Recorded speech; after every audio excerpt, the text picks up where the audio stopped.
L'objectif de mon intervention, c'est de faire un petit point sur l'IA en relation avec certains de vos métiers. Je ne vais pas vous expliquer que les métiers de vos salariés vont être remplacés par des robots ou de l'IA dans 10, 20 ou 30 ans. Je ne vais pas vous faire peur.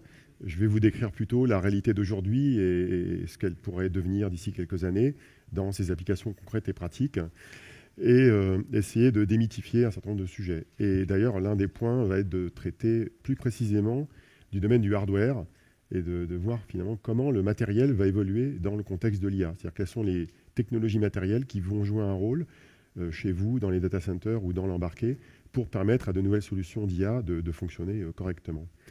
Alors pourquoi aujourd'hui on est dans un univers un petit peu fantasmagorique? Il vient de la définition même de l'IA, l'appellation IA.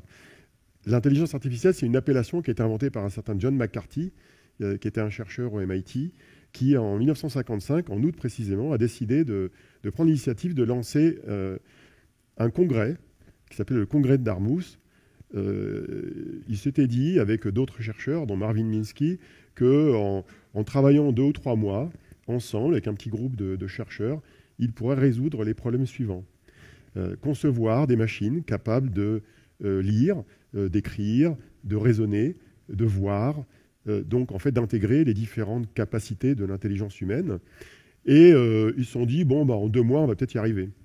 Donc ils ont organisé en gros un hackathon, une sorte de hackathon des années 50. Ils étaient 10. Donc on imagine souvent le congrès de Dartmouth dans la littérature comme un truc avec 1000 personnes dans une grande salle. Non, ils étaient juste 10 dans une salle à Dartmouth, qui est une ville qui est dans le New Hampshire, au nord des États-Unis. Et ils ont travaillé pendant 2 mois. Et ça, ce sont les débuts, même s'il y a eu des choses de faites avant par tout un tas de scientifiques, ce sont les débuts de ce qu'on appelle l'ère de l'intelligence artificielle. On est 62 ans plus tard aujourd'hui, et on y est encore. C'est-à-dire qu'en fait, on arrive à avoir des ordinateurs qui savent à peu près comprendre ce qu'ils voient, plus ou moins, y compris le robot qu'on a vu tout à l'heure. On arrive à avoir des ordinateurs qui savent dialoguer avec les utilisateurs, mais avec un certain nombre de limitations que vous connaissez si vous utilisez Siri ou un autre logiciel équivalent, ou que vous utilisez un chatbot. On commence à avoir des systèmes informatiques qui savent raisonner, depuis notamment l'ère des systèmes experts dans les années 80, mais on n'est pas encore au niveau de l'intelligence artificielle. Alors finalement, l'IA, aujourd'hui, qui continue à être un vocable qui fait jaser, qui génère des débats sans fin, est-ce que c'est de l'IA, est-ce que c'est pas de l'IA? Il est lié au fait qu'on est dans un Graal, on est en fait sur une trajectoire vers quelque chose qui imiterait l'homme d'une manière ou d'une autre. On a tout un tas de solutions qui imitent des éléments d'intelligence humaine et qui d'ailleurs, dans tout un tas de domaines, la dépassent de loin pour des raisons de puissance de calcul ou d'accès aux données, en général en pièces détachées. On n'a pas un assemblage à l'identique de l'intelligence humaine, d'ailleurs ce n'est pas forcément souhaitable. Si on est concret, on peut dire qu'on est réellement aujourd'hui dans une ère de l'IA en pièces détachées, qui répond à des besoins des entreprises, qui peut être mise en œuvre d'un point de vue pratique, mais sans forcément avoir une incarnation anthropomorphique avec une IA qui ressemblerait à l'intelligence humaine, comme certains singularistes et autres prévisionnistes essayent de nous laisser entendre ou de nous le faire croire. Donc maintenant, ce qui compte, c'est de savoir ce qu'il y a dedans. C'est-à-dire quelles sont les technologies qu'il y a dans l'IA, qu'est-ce qu'on peut en faire dans l'entreprise, et avec quelles méthodes et quels outils de travail. Donc je pars du principe qu'on est dans un univers où il y a des solutions d'IA. Vous verrez, et vous le savez déjà probablement, qu'on ne peut pas résumer l'IA à un chatbot, on ne peut pas résumer l'IA à une solution de vision artificielle. L'IA, c'est un espace très large. La difficulté que j'ai observée et que j'ai constatée, je me suis appliqué à moi-même, c'est comment segmenter finalement cet univers qui est assez riche et assez complexe, c'est-à-dire qui continue à être extrêmement prolifique au niveau des travaux des chercheurs. Tous les ans, il y a des centaines d'articles qui sont publiés. Tous les ans, il y a de nouvelles méthodes qui sont inventées. La recherche en IA ne s'est pas arrêtée il y a 10 ans, il y a 20 ans, il y a 30 ans. Elle continue, elle est extrêmement active. Donc une manière de segmenter l'univers de l'IA, d'un point de vue technologique, c'est de prendre 3 grandes catégories de solutions logicielles. Première catégorie, certains d'entre vous ont peut-être fait des études dans ce domaine-là il y a 20 ou 30 ans. C'était très à la mode dans les années 80. C'est ce qu'on appelle les systèmes experts. On les développait souvent avec des langages comme Prolog ou Lisp. Et ces systèmes experts, ils fonctionnaient sur ce qu'on appelle la logique formelle. C'est des systèmes dans lesquels qu'on alimentait en fait avec des règles, en gros des ifs and else, avec des règles métiers, des règles business ou des règles techniques. Et on avait ce qu'on appelle des moteurs de règles qui étaient capables d'exploiter ces règles-là pour aider des systèmes à prendre des décisions. en fonction de contraintes. On peut appeler ça aussi la programmation par contrainte. Alors, ce sujet-là, vous en entendez peu parler aujourd'hui. C'est assez étonnant. C'était très à la mode il y a 30 ans, et en gros, il a quasiment disparu avec l'arrivée de l'Internet. Il est parti en fumée. Et il existe encore, en fait. C'est ça le paradoxe. Il y a encore des systèmes experts dans les entreprises, dans tout un tas de domaines, hein, dans la détection de fraude, dans les antivirus, dans tout un tas de solutions. Mais on n'en parle pas parce qu'en fait, ce qui s'est passé, c'est qu'on a eu 2 vagues technologiques qui sont plus récentes. La première, le machine learning, qui a démarré en gros il y a une vingtaine d'années, et la dernière, la plus récente, qui s'appelle le deep learning, ou l'apprentissage profond, qui ont complètement saturé l'espace médiatique technologique d'informations, de nouveautés, de performances, avec le AlphaGo de Google dont vous avez entendu parler, des performances au niveau des chatbots, des performances au niveau de la vision artificielle, qui font qu'au final, on ne parle plus de ça. Et d'ailleurs, le ça existe encore. Je vais vous donner une illustration. L'une des sociétés françaises qui était la plus en vue dans ce domaine-là, qui avait été créée en 90, s'appelait eLog. Je ne sais pas si vous connaissez eLog. C'était une sorte de spin-off de l'INRIA. Cette société, en fait, a été acquise par IBM en 2008. Et aujourd'hui, l'activité du moteur de règles d'eLog existe toujours. Elle a changé de nom, d'ailleurs, que j'ai oublié. C'est un nom très long dans le marketing d'IBM. Et cette solution, elle est dans l'offre d'IBM, qui d'ailleurs n'est pas officiellement dans l'offre Watson, mais elle est toujours dans l'offre d'IBM. Et les gens qui développent cette solution, ils sont à Gentilly, au sud du périphérique. Tout le monde ne le sait pas. Alors, il se trouve qu'en marketing, les fournisseurs ont décidé de changer de nom. Au lieu d'utiliser le mot système expert, qui fait un peu vieux jeu et trop 80s, ils ont décidé d'appeler ça BRMS. Alors, je ne suis pas sûr qu'en marketing ce soit très efficace, mais ça veut dire Business Rule Management Systems. Et ils l'ont enfoui dans un autre machin qui s'appelle Decision Management Systems, qui sont en gros le terme chapeau qui couvre les outils d'aide à la décision des entreprises qui peuvent faire appel à des systèmes de big data, des moteurs de règles pour aider les entreprises à prendre des décisions avec des solutions logicielles. Alors, le machine learning qui est arrivé en gros dans le monde des entreprises, je dirais en gros entre il y a 10 ans et il y a 20 ans, d'un point de vue concret, repose sur des disciplines mathématiques, scientifiques, avec des modèles de Markov, des systèmes bayésiens. Enfin, il y a tout un tas de techniques qui permettent d'analyser de gros volumes de données et de faire des prédictions, de la segmentation automatique et en gros de se dépatouiller avec de très très gros volumes de données. Alors visuellement, ça ressemble souvent à ça, c'est le système classique de classification. Ça permet de classifier des données. Alors l'usage le plus courant, je vais vous en donner quelques exemples. Usage extrêmement courant, vous avez une base client.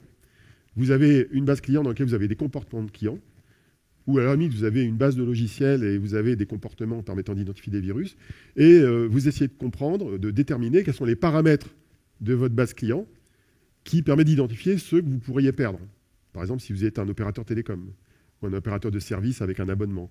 Donc vous recevez des informations internes ou externes à l'entreprise et vous essayez de voir qu'est-ce qui permet de déterminer les paramètres.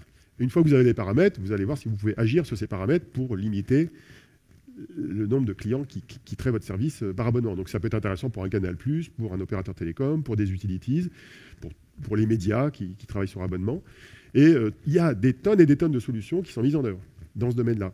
Alors aujourd'hui, on peut parler de machine learning, on peut parler de big data aussi, ou d'analyse de données. Le big data, en fait, c'est un peu l'amont du machine learning. Le big data, c'est la capacité pour une entreprise à collecter les données, à les organiser, à les stocker, à les dédoubler, à les nettoyer, en fait, très souvent. Et une fois que tout ça, c'est propre, on peut les utiliser pour alimenter un système de machine learning qui permettra de faire de l'aide à la décision. Alors, le sujet le plus nouveau et qui génère beaucoup de fantasmes aujourd'hui, c'est le deep learning. Le deep learning, comme d'ailleurs une partie du machine learning, repose sur une technique qui est assez peu évidente à appréhender d'un point de vue scientifique, qui sont ce qu'on appelle des réseaux de neurones. Le principe des réseaux de neurones, c'est d'exploiter une espèce de biomimétisme en reproduisant très partiellement le fonctionnement des neurones dans les mammifères et en l'appliquant avec du logiciel pour connecter des neurones les uns avec les autres et essayer de reproduire le fonctionnement du cerveau et de l'intelligence humaine. Alors c'est utilisé essentiellement aujourd'hui pour les sens artificiels, la vision et le langage. Alors le langage, c'est un mélange de sens et d'intellect. La vision, c'est plutôt des sens. Ces réseaux, en fait, quand on les dénomme réseaux profonds liés au deep learning, ce sont des réseaux qui ont une caractéristique, ils ont plein de couches. Alors c'est représenté par le petit schéma qui est là. C'est-à-dire que vous avez une image qui rentre, Et alors, c'est très conceptuel, parce qu'une fois tant qu'on n'est pas rentré dedans, c'est difficile à comprendre. Mais on a plein de couches de neurones qui sont les unes derrière les autres. Les neurones sont connectés entre elles avec des formules mathématiques. Et à la fin, ça vous dit, c'est un chat, c'est un bateau ou c'est un virus, quoi. Selon la nature de l'objet que vous voulez décoder. Donc, il y a un petit côté un peu mystérieux, tant qu'on ne s'est pas plongé dans les arcanes du fonctionnement de ce type d'algorithme.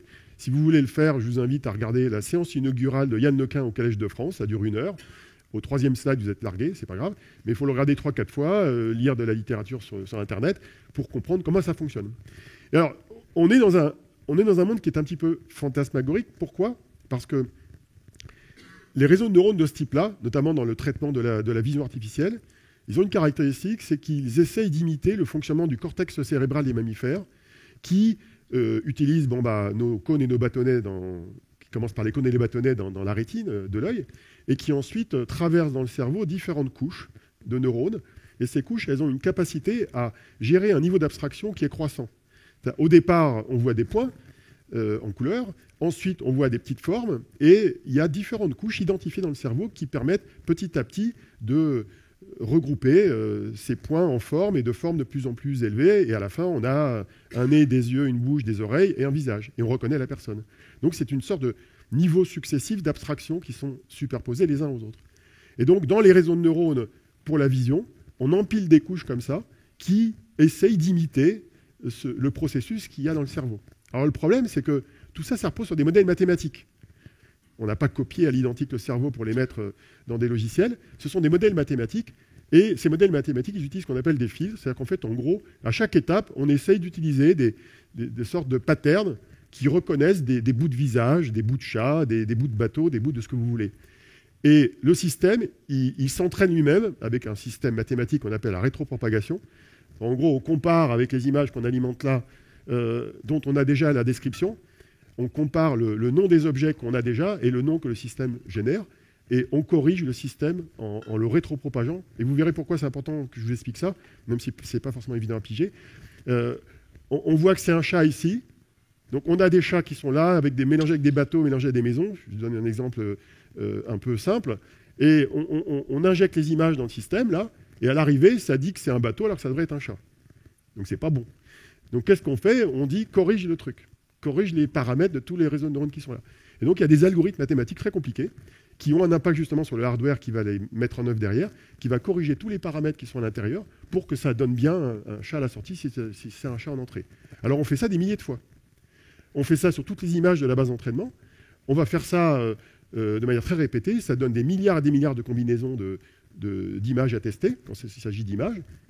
Et pour vous donner une idée des modèles de deep learning qui sont les plus puissants aujourd'hui, on va prendre celui de Google, qui est un des plus avancés pour le traitement d'images.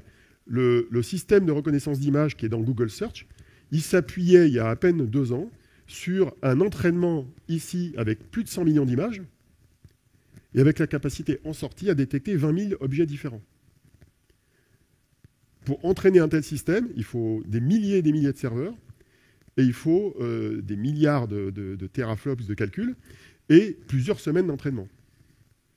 Donc c'est pas le clic là de tout à l'heure. Il faut être patient. Il faut attendre quelques heures, quelques jours, quelques semaines pour que ça puisse fonctionner.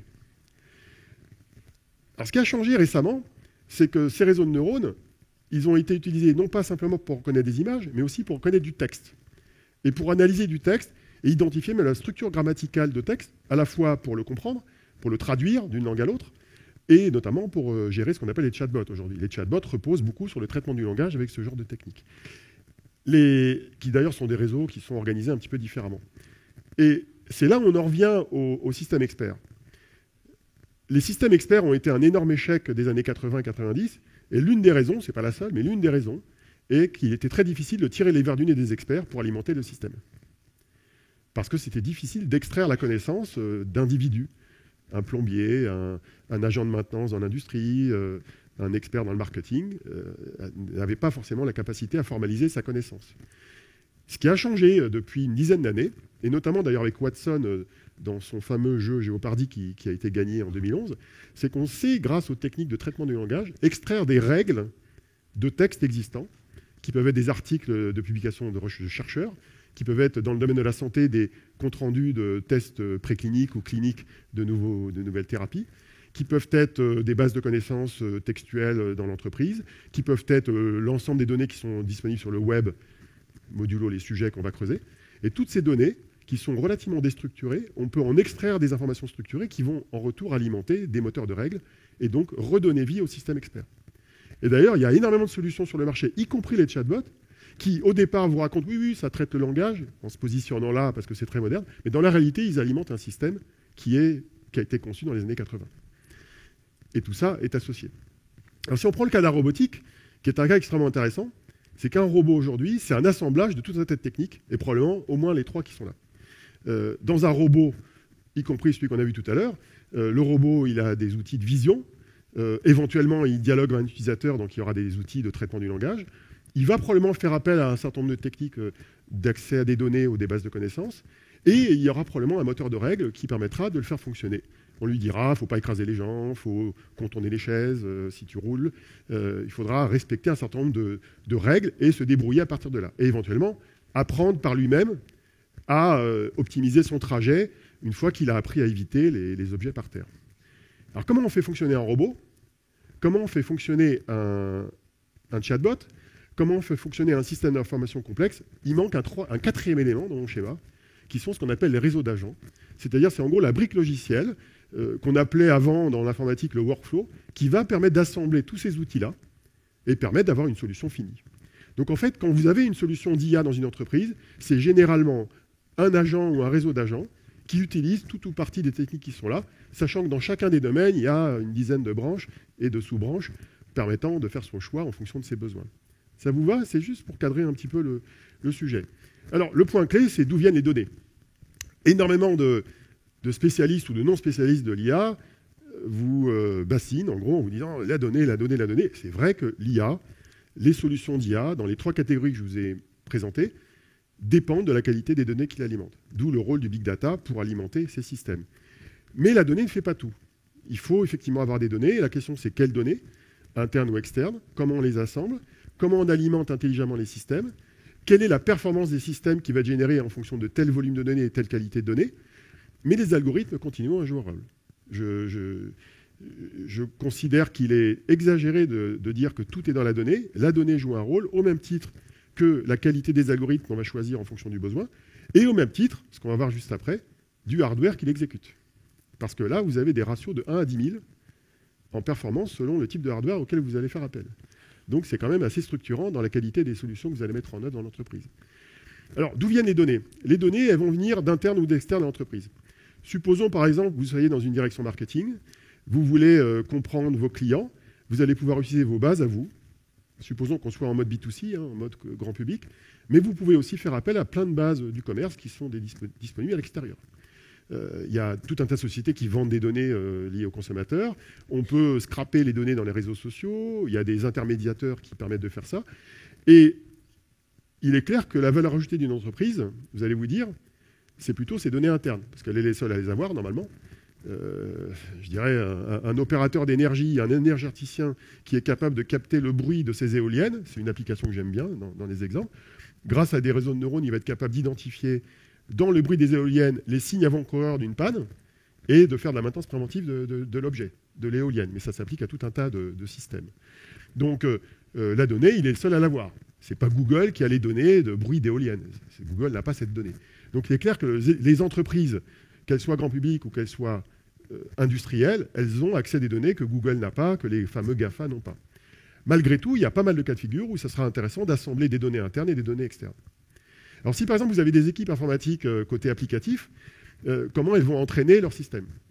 Au départ, si elles veulent par exemple travailler dans le domaine de la vision ou dans le domaine du langage, elles vont pouvoir entraîner leur système avec des données internes et externes. Et ce qui est très intéressant dans le domaine de la recherche en IA, c'est que c'est un modèle de recherche qui est très ouvert en fait. Il est un peu à l'image de ce qui s'est passé dans l'open source, dans le monde des serveurs. Vous savez que Linux, PHP, Apache, etc. Eh bien, on a quasiment le même syndrome, le même phénomène dans l'IA. La quasi-totalité des outils de développement de solutions d'IA sont open source. Il y en a une qui est très connue qui s'appelle TensorFlow, qui a été développée par des gens de Google. Mais on en trouve d'autres. En France, il y a une solution qui s'appelle Scikit-learn qui permet de développer des modèles de machine learning, qui vient de l'INRIA, dont j'ai croisé d'ailleurs un des développeurs hier dans une conférence qui avait lieu à Paris. Et il y a tout un tas de solutions et elles sont toutes en open source. Alors, le hardware n'est pas en open source. Le software, il l'est clairement. Et il y a aussi de très grandes quantités de données qui sont disponibles en open data et qui permettent d'entraîner un système. Alors, de manière générique, vous allez trouver des millions et des millions d'images ou de textes en allant sur Internet. Ça, c'est une liste que j'ai trouvée sur Internet de tout un tas de sources de données. Mais évidemment, il n'y aura pas les données métiers qui sont les vôtres. Alors, comment fait-on aujourd'hui pour entraîner un modèle de machine learning ou un modèle de deep learning? Donc, on a beaucoup de données. Alors, comment ça se passe en général? D'abord, on doit avoir des spécialistes, soit chez vous, soit chez vos partenaires, qui vont définir ce qu'on appelle un modèle. Donc, ils définissent en gros un modèle mathématique basé sur leur connaissance des outils de machine learning et de deep learning. Et ils vont alimenter ce domaine, ce modèle avec des données. Et ils vont voir le résultat. Alors, il y a deux questions qui se posent quand on alimente un modèle. Le premier, c'est est-ce qu'à partir des données de test et d'entraînement, on obtient un taux de réponse avec peu d'erreurs, ou est-ce qu'on obtient plus d'erreurs que l'homme? C'est un peu embêtant si on génère plus d'erreurs que l'homme. L'objectif de la quasi-totalité de ces systèmes-là, c'est de générer un taux d'erreur qui est au minimum au niveau de l'homme, et si possible, inférieur à celui que l'homme génère. Alors vous allez dire comment on fait. En général, comment on fait? Comme on entraîne les systèmes avec des données qui sont déjà taguées, donc par exemple les images ont déjà des descripteurs, les descripteurs ils viennent de l'homme en fait. Ils n'ont pas été inventés par les machines. Et la quasi-totalité des données qui alimentent les systèmes d'intelligence artificielle sont d'origine humaine en fait. Ce n'est pas la machine qui les génère elle-même. La machine elle peut améliorer les données, mais elle n'invente pas qu'un chat est un chat. Parce que la machine n'a pas inventé le langage. La machine n'a pas inventé la vision humaine. Donc, on alimente une machine avec des descripteurs d'informations qui viennent de l'homme, ou de l'expertise qui vient de l'homme. Donc, quand vous agglomérez dans un système avec beaucoup de volume de données un très grand nombre de descriptifs d'informations, qui viennent peut-être parfois des experts, quand vous avez la synthèse des experts, normalement, vous êtes à peu près au moins aussi bon que la moyenne des experts. Et vous pouvez même, en théorie, être meilleur que la totalité des experts dans un domaine donné.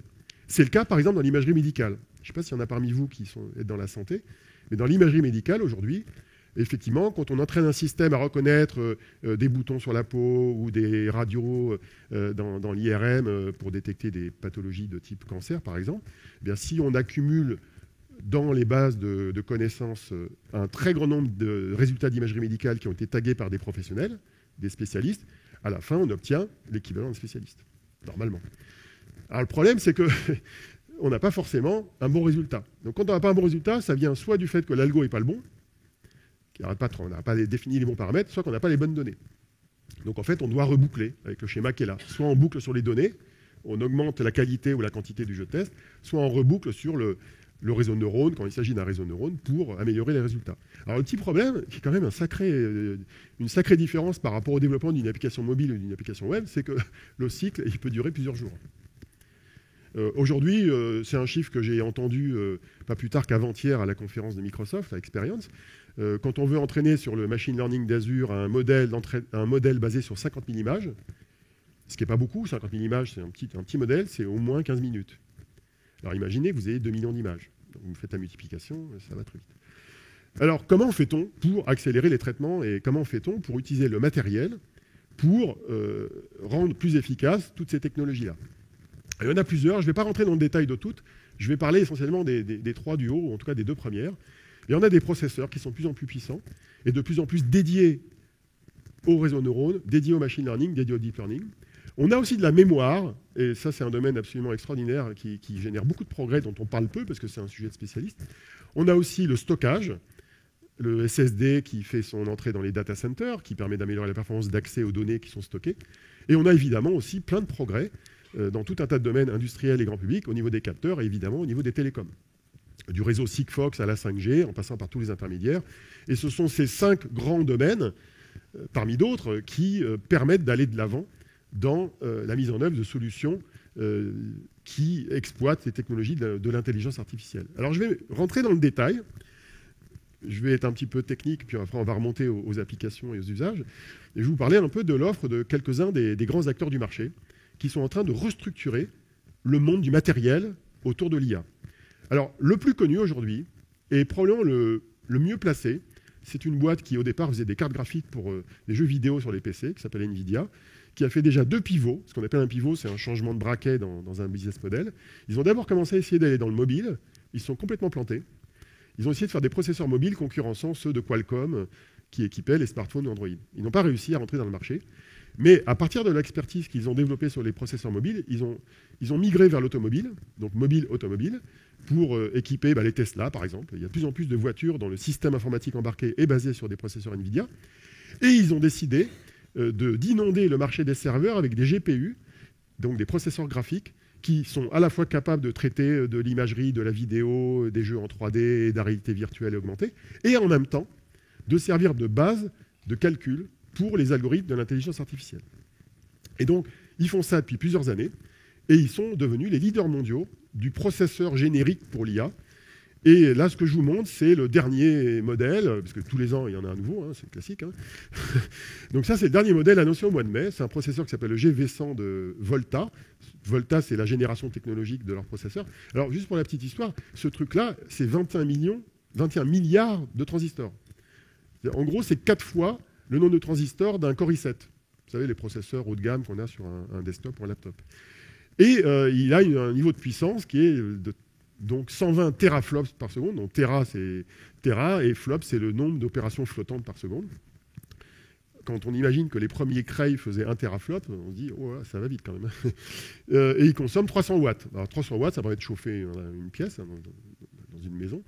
Il ne tourne pas très vite, hein, 1,4 GHz. C'est la moitié d'un Core i5 ou Core i7. Par contre, il y a 5000 cœurs. Et alors, 5000 cœurs, c'est des petits carrés. Alors, il y a un zoom. Vous avez vu le zoom là? J'ai pris un carré qui est là-bas. Alors, ce que j'ai entouré là-bas, c'est ce qu'on appelle un streaming multiprocesseur. Donc, le zoom, c'est tout ça. Et dans les 80, je crois qu'il y en a 80 SM, vous avez en fait des petits carrés qui sont là. Ceux-là. Ce sont des petits carrés qui font des opérations uniques. C'est juste des multiplicateurs ou des diviseurs ou des additionneurs de flottants ou d'entiers. Et ils en ont 5000 comme ça. Alors ça existe depuis longtemps. Ça faisait des années que les GPU fonctionnaient sur ce modèle-là. Pourquoi? Parce qu'en fait, quand on voulait, par exemple, calculer une image 3D et l'afficher en 2D, on partait d'un modèle pour lequel il fallait, pour chaque pixel, calculer sa position dans un modèle 3D et l'afficher en 2D. Et les modèles mathématiques qui permettaient de faire ça étaient parallélisés en faisant calculer chaque pixel indépendamment les uns des autres dans chacun de ces petits cœurs en parallèle, avec des logiciels, évidemment, qui distribuent les traitements comme il faut dans chacun des cœurs. Alors là où NVIDIA a changé un petit peu la donne dans cette dernière génération de processeurs, et avec d'autres technologies qu'on va voir juste après, c'est qu'ils ont décidé d'intégrer ce qu'on appelle les tenseurs, des tensor cores. Donc ça, c'est cette partie qui est là. Et cette partie qui est là, qu'est-ce qu'elle fait? Elle fait des multiplications de matrices. On revient en maths, hein, pour ceux qui ont fait des études de mathématiques. Hein, et pourquoi? Pourquoi des multiplicateurs de matrices? Parce qu'en fait, la multiplication de matrices, c'est la fonction mathématique de base des réseaux de neurones. Parce que les réseaux de neurones, conceptuellement, c'est des neurones connectés entre eux, mais d'un point de vue du modèle mathématique, c'est des matrices qui sont multipliées par des matrices, ou c'est des vecteurs à une dimension multipliés par des matrices qui génèrent d'autres vecteurs. Et tout repose là-dessus. Donc, en fait, pour obtenir un processeur rapide dans l'IA, il faut des multiplicateurs de matrices. Alors, plus ou moins grands, plus ou moins rapides, plus ou moins nombreux. Les algorithmes ne sont pas basés uniquement, comme on le voit ici, sur des multiplications de matrices de 4 par 4. Qu'est-ce qu'on fait pour optimiser les traitements? Si on doit multiplier des matrices de 256 par 256 ou 64 par 64, on a des logiciels qui sont au-dessus, qui découpent le problème en sous-problèmes et qui, après, sont capables de distribuer les traitements sur plein de machines et plein de GPU. D'où le fait que, quand on entraîne le fameux moteur de Google, on va faire appel peut-être à 40 000 serveurs,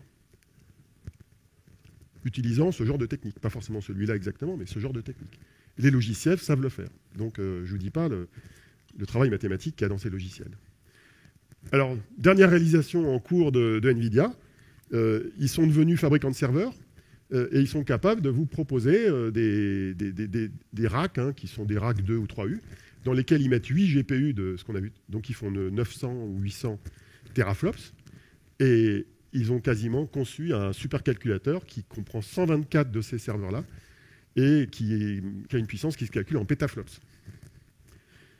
Donc ça sert à de la recherche, ça sert à faire des simulations dans tout un tas de domaines industriels qui ont besoin d'énormément de puissance. Mais tout ça pour dire que la notion de supercalculateur continue d'avancer grâce à cette technologie-là. Alors, ils ne sont pas seuls, les cocos, là. Ils ne sont pas seuls. Il y a Google aussi, qui s'est lancé là-dedans. Alors, Google, depuis 2 ans, ils ont créé leur propre processeur, neuromorphique, c'est comme ça qu'on les appelle, qui ne font que de la multiplication de matrices. Ils ne font pas de GPU. Ils n'ont pas les petites unités qui font des multiplications de flottants qu'on a vu chez NVIDIA. Ils font que des matrices. Alors, le choix de Google, ça a été de créer un processeur qui est fondamentalement capable de multiplier des matrices de 256 par 256, donc plutôt plus grandes. Pourquoi ? Parce que c'est assez adapté au traitement de l'image. Et comme ils ont besoin de beaucoup de traités d'images dans Google, comme d'ailleurs chez Facebook, ils ont spécialisé leur processeur. Alors, l'avantage, c'est que c'est très performant. Deuxième avantage, c'est que ça consomme moins d'énergie. Vous voyez, là, j'ai 92 teraflops, il y en avait 120 avant, j'ai 40 watts au lieu de 300 watts. Plus vous mettez de multiplicateurs de matrices dans un processeur, plus il va être économe en énergie par rapport aux petites unités indépendantes. OK. Alors, l'avantage, c'est que c'est très performant. L'inconvénient, c'est que ce n'est pas très flexible. Ce processeur-là, il est très bien foutu pour reconnaître des images. Par contre, il est très mal foutu pour traiter le langage. Parce que le langage repose sur des méthodes différentes, mathématiques. Donc, ce n'est pas forcément la même solution. Alors, le problème, c'est que ce processeur-là, vous ne l'aurez jamais chez vous. Google n'est pas un fabricant de processeurs. Google ne vend pas de serveurs. Google a fait ça pour ses propres besoins. Et pour l'instant, il les a déployés en petit volume chez lui. Mais ils se disent, ça permettra à nous, Google, d'avoir une offre de data center qui soit performante dans les offres de cloud et pour leurs propres services qui sont dominants, on sait bien, dans l'Internet. Alors, il y a IBM aussi, qui est très présent dans le secteur. Ils ont créé leur propre processeur True North. Alors, IBM, eux, ils ont créé un processeur.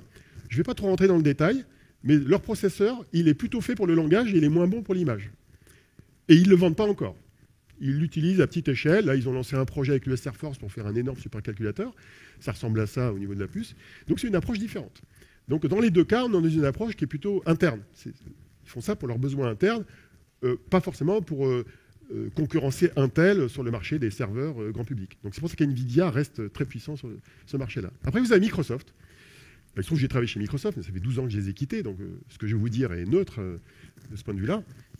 Microsoft, ils ont choisi une approche différente. Ils se sont dit, on va utiliser ce qu'on appelle des FPGA. Alors, vous n'êtes pas forcément des spécialistes en électronique, mais les FPGA sont des circuits électroniques qu'on peut programmer, en gros. On programme leur organisation logique dynamiquement, alors que ce qu'on appelle un ASIC, qui est l'équivalent d'un chipset Intel ou d'un chipset de votre smartphone, il a l'algorithme dans le dur. On ne peut pas le changer. Alors, Microsoft a choisi cette approche-là, qui est moins intéressante que NVIDIA ou Google au niveau de la performance, mais qui présente l'avantage d'être programmable. Alors pourquoi Microsoft a fait ce choix-là ?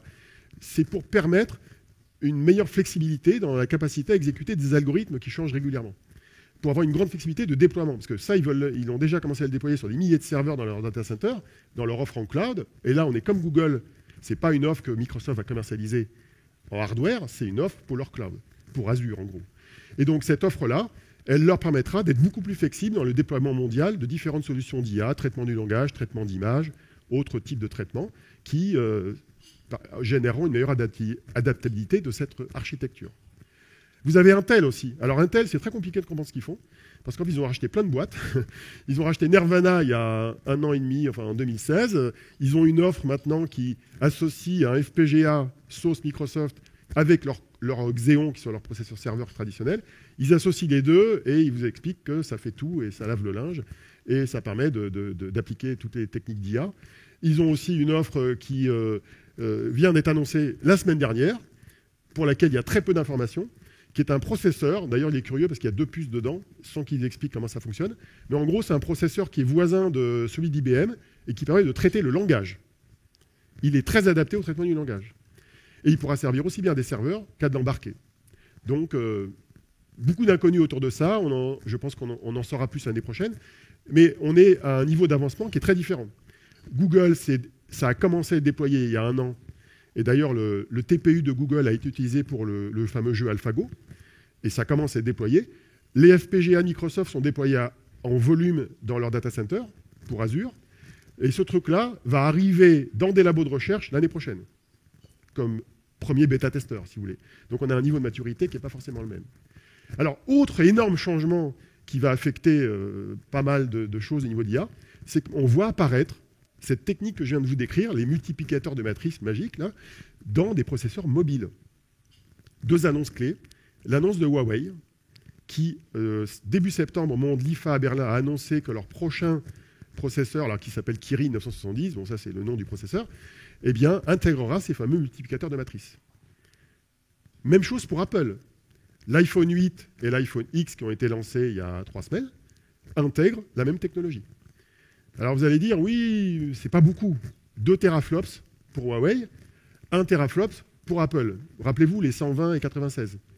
On n'est pas du tout dans le même ordre de grandeur. Alors pourquoi on n'a pas le même ordre de grandeur? Bon, dans la première raison, c'est que sur un mobile, on ne peut pas consommer 300 watts. C'est bête, mais jusqu'à preuve du contraire, on ne peut pas. Deuxième raison, c'est qu'on ne va pas faire la même chose. Avec les serveurs dont je vous ai parlé, on va faire ce qu'on appelle l'entraînement des modèles. C'est-à-dire que l'entraînement, c'est trouver l'ajustement de ces fameux réseaux de neurones. Et ça consomme 10 000 fois plus d'énergie, et voire des millions de fois plus d'énergie, que l'exécution du modèle entraîné. Donc en fait, on utilise des GPU et tous les processeurs que je vous ai montrés pour entraîner les modèles du côté du data center. Et une fois que c'est propre, on envoie en fait le logiciel qui exécute les réseaux de neurones et ses paramètres dans un mobile. Et là, il peut se contenter de 1 à 2 teraflops pour reconnaître un visage dans le Face ID pour se loguer, pour reconnaître le contenu des photos ou des vidéos que vous tournez pour optimiser, c'est ce qu'Apple fait, tout le processing de la vidéo et de la photo, en temps réel. Parce que le modèle s'exécute, il n'a pas à être entraîné. Donc il n'y a pas d'entraînement dans ces outils-là. Ça, c'est important. C'est très important. Parce que, rappelez-vous, quand l'iPhone est arrivé il y a 10 ans, ça a généré toute une vague de nouvelles applications, avec Android évidemment derrière. Et toute cette vague, elle a structuré notre marché. C'est-à-dire qu'on a plein de développeurs d'applications mobiles, elles sont reliées au système d'information. Et donc là, qu'est-ce qui est en train de se produire? On est en train de voir émerger un nouvel écosystème où vous allez avoir des développeurs d'applications qui vont entraîner des modèles sur les serveurs, qui vont les exécuter sur des mobiles et qui vont améliorer l'expérience utilisateur. Donc c'est une nouvelle technologie. Bon, alors reste à inventer ce qu'on va faire avec. Peut-être pas que des chatbots, ça peut servir à plein d'usages et il va falloir inventer les choses. Là, je pars des couches basses. Alors, pour faire un résumé de tout ça, on est dans une situation qui est un petit peu compliquée parce qu'on est dans un monde qui est en train de se structurer. Les acteurs, vous voyez, ils ont des bêtas, ils ont des produits déployés, c'est en interne, c'est en externe. Et donc, il y a des différenciations stratégiques qu'il faut arriver à comprendre. Il y a une différence entre les processeurs que vous allez avoir dans le cloud, donc chez Google, Microsoft et IBM, mais qui ne vont pas forcément vendre, intégrés dans des serveurs Dell, HP ou autres. Vous allez avoir des processeurs, notamment ceux d'Intel ou d'NVIDIA, qui peuvent tourner on-premise, donc ils peuvent être chez vous, parce qu'ils vont tourner dans des produits off-the-shelf qu'on peut acheter sur le commerce. Et puis vous allez avoir tous ces processeurs qui vont tourner dans l'embarqué, dans des objets connectés, dans des caméras de surveillance, dans des mobiles, et qui vont exécuter des modèles qui auront été entraînés sur les data centers utilisant les technologies qui viennent de là ou de là.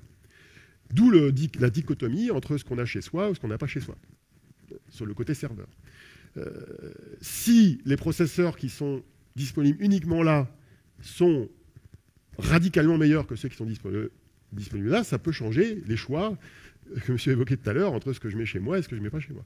Si par contre, il y a une relative homothétie de performance entre ce qui est chez les opérateurs et chez les fournisseurs de serveurs, là, on sera au même statut qu'aujourd'hui, avec des choix liés à d'autres contraintes économiques, opérationnelles, pour savoir où on diffuse la technologie. Alors l'autre point vachement important, c'est la mémoire. Alors j'ai pas beaucoup de temps, je vais aller très vite. Il faut savoir que pour que ces systèmes-là tournent vite, il faut que la mémoire soit très rapide. Parce que quand on entraîne un système, le processeur, il accède à la mémoire de manière très, très, très fréquente. Et aujourd'hui, la mémoire est très lente. Quand vous avez un serveur classique avec un bus PCIe, la mémoire, elle va à 32 gigaoctets par seconde.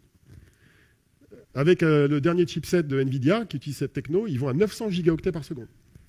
Comment ils font? Ils mettent des petites couches de mémoire directement collées sur le processeur. Donc ils vont beaucoup plus vite. Après, ils se posent la question de relier les GPU entre eux. Et là, ils vont à 300 gigaoctets par seconde. Donc c'est quand même un rapport de 1 à 30 à 1 à 10. Donc ça, c'est tout un univers. Il y a des acteurs qui sont dans ce domaine-là. Vous avez SK Hynix, qui est un leader de la mémoire en Corée. Vous avez Micron, qui est américain, qui sont ces sociétés qui ont défini leurs standards, qui, on appelle ça le HBM2 ou le HMC, qui permettent de coller de la mémoire sur le processeur pour aller plus vite. Donc ça conditionne la performance des serveurs du côté de la mise en œuvre. Alors je vais terminer sur un point important qui est de se poser la question, d'essayer de comprendre ce qui change et ce qui ne change pas avec les applications d'IA que vous allez peut-être déployer dans vos entreprises. Si vous écoutez les prévisionnistes, l'IA va tout révolutionner, vous allez perdre votre boulot, les développeurs vont perdre leur boulot, c'est la fin des haricots. Dans la pratique, quand on va déployer des solutions d'IA dans une entreprise, il y aura beaucoup d'invariants. C'est tout ce que je vous ai mis en gris là-haut. Vous pouvez le lire à ma place. La préparation des données, la gestion des données, les backups, le développement d'applications traditionnelles, le développement d'interfaces utilisateurs telles que celles qu'on évoquait tout à l'heure, tout ça c'est du traditionnel et ça va continuer à exister. Parce que si vous avez le plus bel outil de machine learning du monde, à la fin, il faut présenter quand même les résultats aux utilisateurs. Donc il faut quand même une interface graphique, il faut présenter des éléments textuels chiffrés ou graphiques à un utilisateur. Ce sont des technologies existantes, soit qu'on développe, soit qui sont standards sur le marché. Mais ce sont des technologies relativement traditionnelles. Qu'est-ce qui change? Alors ce qui change, c'est ce qu'on vient de voir. Ce qui change, c'est que côté développement de solutions, on a une sorte de migration de valeurs d'un monde gris où on a beaucoup de code et pas beaucoup de maths, à un monde bleu où il y a beaucoup de maths mais pas beaucoup de code, pour faire simple. À savoir que quand on programme un réseau de neurones, il n'y a pas énormément de code comparativement à un code procédural traditionnel d'une application mobile ou pour du back-end. Donc c'est un changement important. Donc ça a un impact sur les compétences. Les compétences aussi bien chez les éditeurs de logiciels, les développeurs d'applications pour le web ou applications mobiles, ou les développeurs chez vous quand vous en avez, eh bien ils ne vont pas forcément avoir la même tête.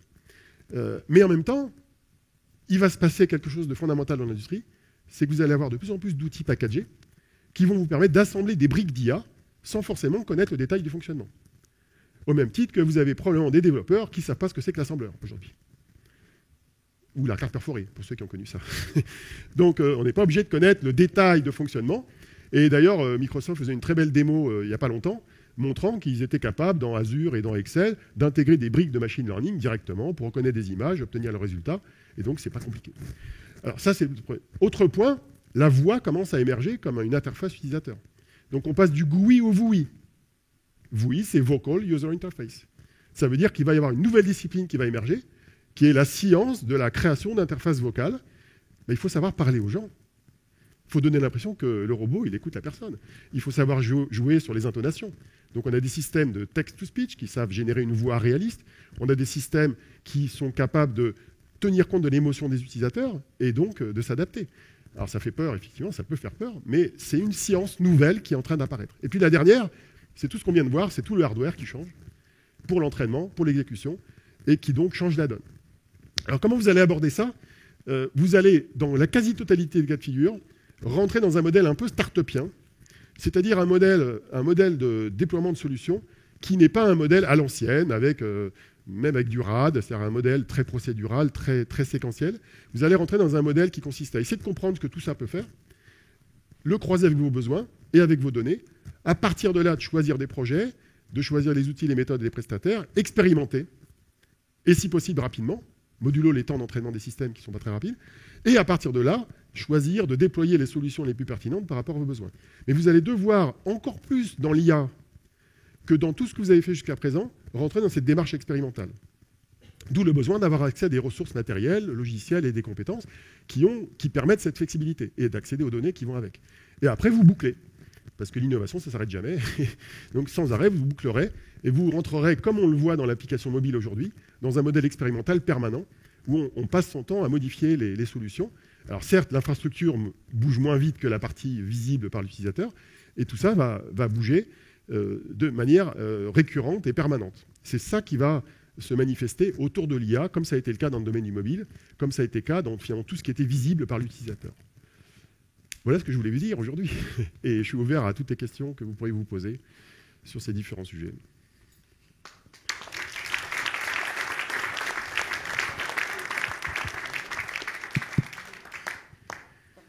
Réaction? Une question. Bougez pas. Il faut attendre le micro parce qu'ils enregistrent. Bonjour. En fait, je vais poser une question sur l'aspect du prédictif. Oui. Dans les fantasmes de l'IA, il y a le côté tout à fait. Je vais être capable de décision et de prévoir le futur. Or, ce que vous montrez, c'est quand même que tous les modèles sont mis au point sur la base du passé. Oui, donc, plutôt. C'est quoi votre position, voilà, un peu sur cette logique de capacité de prédiction? J'entendais aussi des gens qui veulent faire du deep learning pour essayer de découvrir des virus de façon encore plus intelligente qu'avant. Est-ce que ça marchera pour découvrir des virus qui n'ont pas été faits par rapport à la mise au point, par exemple? Je peux pas vous répondre généralement, justement. C'est au cas par cas. La notion de prédiction, elle est liée sur la détection de ce qu'on appelle les patterns. C'est-à-dire qu'à un moment donné, quand on voit un bruit récurrent, supposons qu'on détecte un bruit qui ressemble à ça. À partir de là, vous pouvez vous dire que ça continue comme ça. Et voilà. Alors, le truc qui m'a le plus surpris dans les solutions basées sur du deep learning, c'est qu'on voit apparaître des startups dans la finance qui essayent de prédire le cours de bourse des sociétés basées là-dessus. Alors on sait pertinemment que le cours de bourse d'une société n'est pas qu'un modèle mathématique.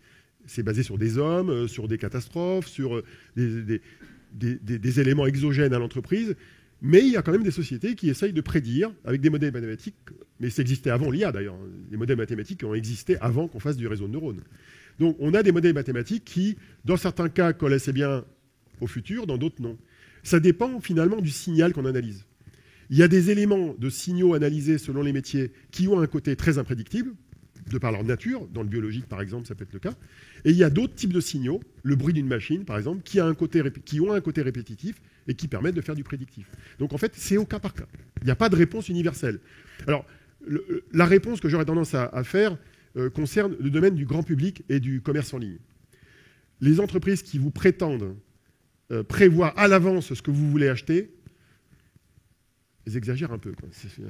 Et Amazon avait raconté ça il y a 2 ans en disant « Oui, en fait, on va mettre dans le panier ce que les gens vont acheter ». C'était un effet d'annonce. Ils ne l'ont jamais fait.